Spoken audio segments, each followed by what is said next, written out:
Okay, I'm really excited to do this comparison. Okay, I know that there are so many people who are thinking of getting into the Nikon system, and they're thinking, should I go for the Nikon Z6 III or should I go for the newly launched Nikon ZR?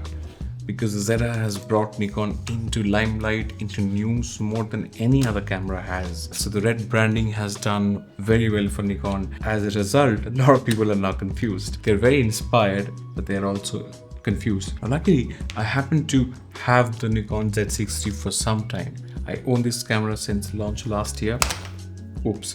And I honestly love using the Nikon Z6 IIIs. And a lot of people criticize, especially that guy Tony made some comments about the dynamic range of this camera, which is, it's not bad at all.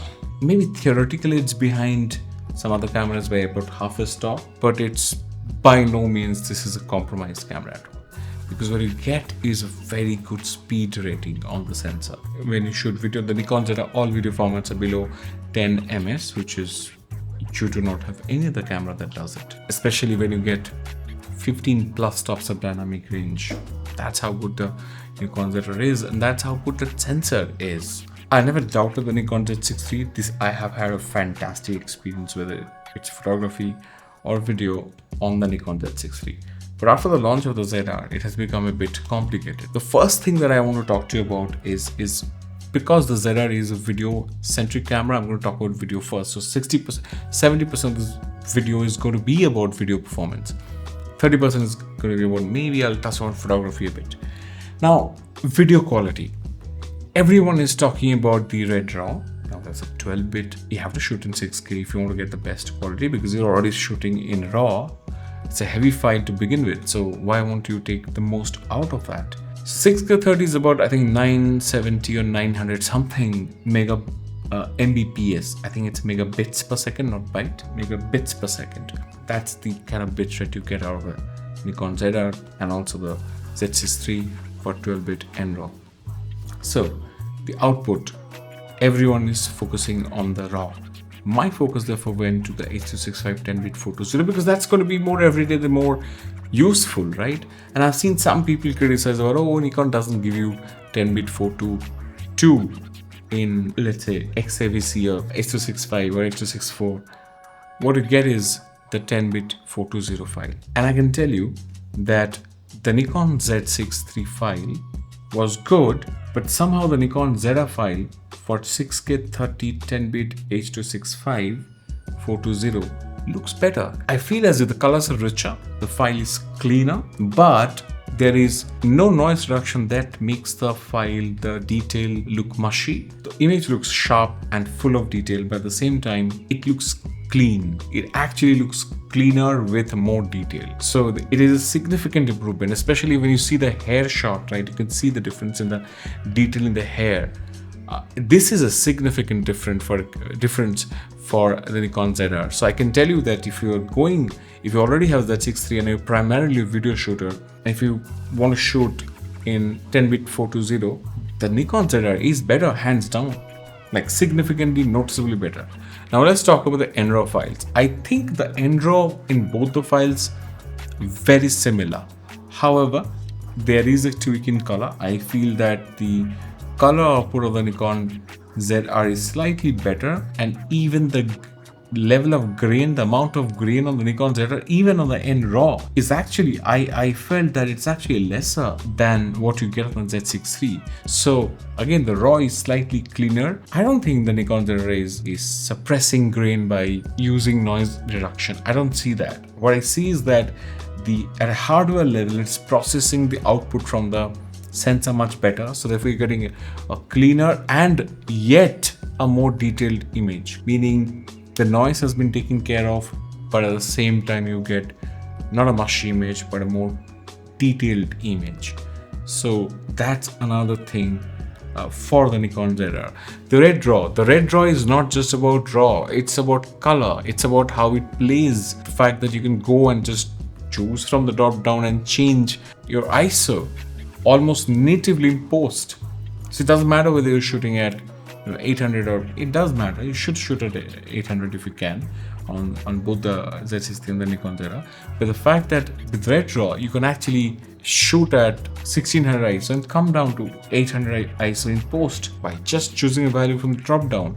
You can natively use camera raw section of DaVinci Resolve and change white balance and tint like you do on softwares like for raw files on softwares like Lightroom and Capture One.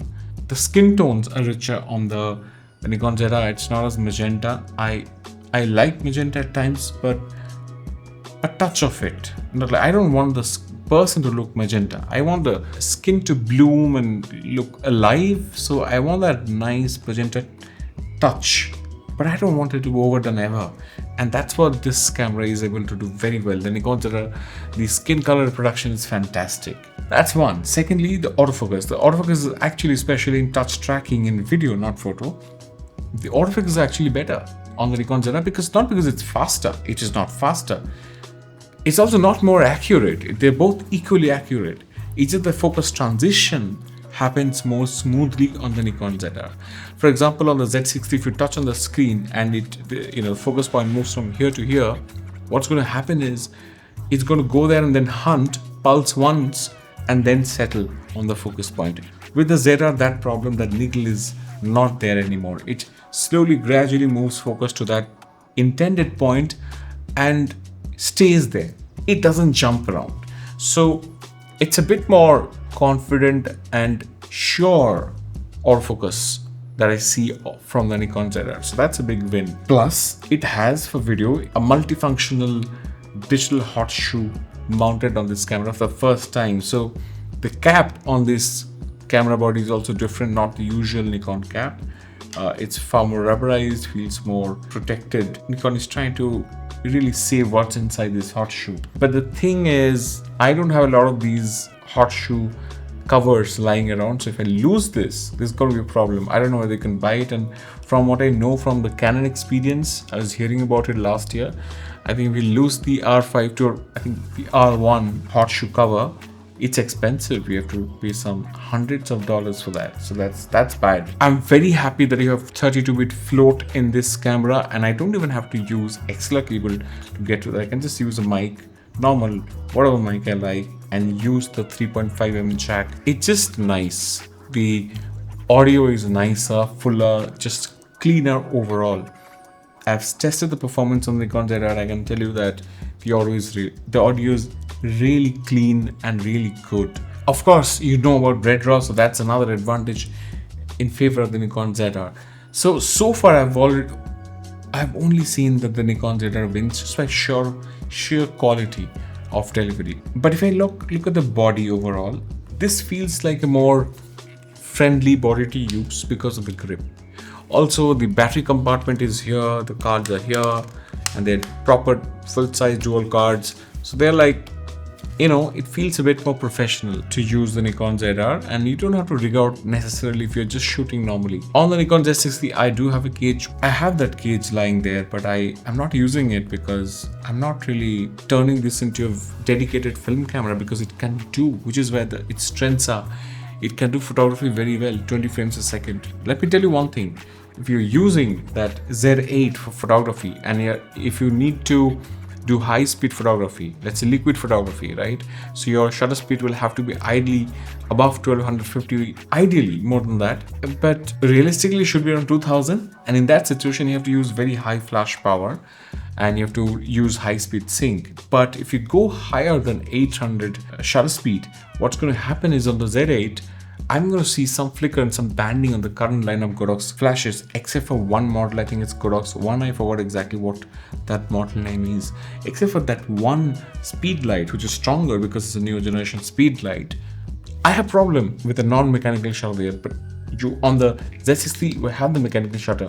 You can use traditional flashes without any problem at all, and you can get a fantastic image out of it. You can use it with long lenses very much more easily, and you can use the long lenses and hand hold the system. For example, if you're doing birding or wildlife, you can do that with the Z6III.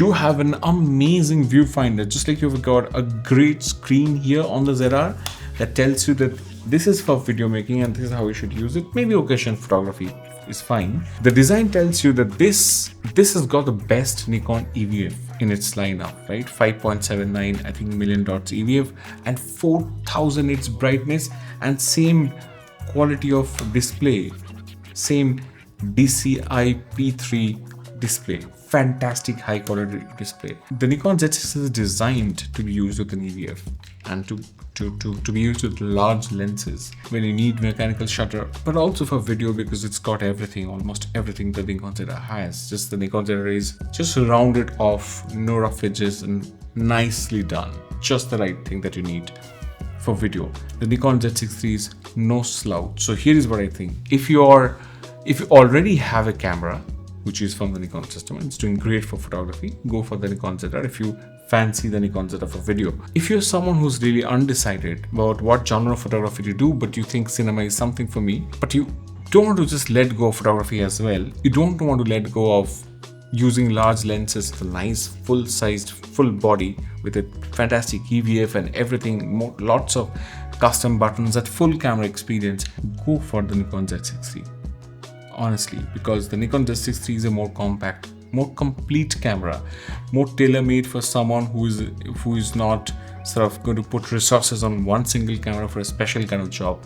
The Z6III is fantastic and it's great in so many things. The versatility of the Z6III, in my view, makes the Z6III a winner. If I did not have the Z8, I can't even think of getting the Z6III and keeping just the Z6. But because I have the Z8, which is a fantastic camera, I use the Z6III as a second body with heavy lenses. I use the Z6III for that purpose. If you are going to have one camera, the Z6III. It's just such good value at this point. You're getting so much more.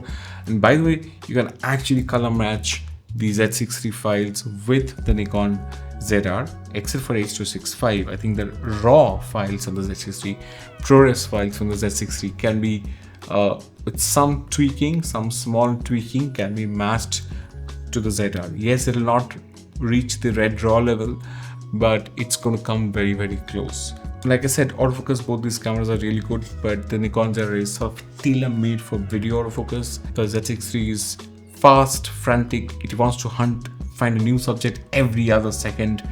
It's very aggressive autofocus and it's really, really good and fun for photography. I'm not sure whether it is that fun, that flawless when it comes to video autofocus.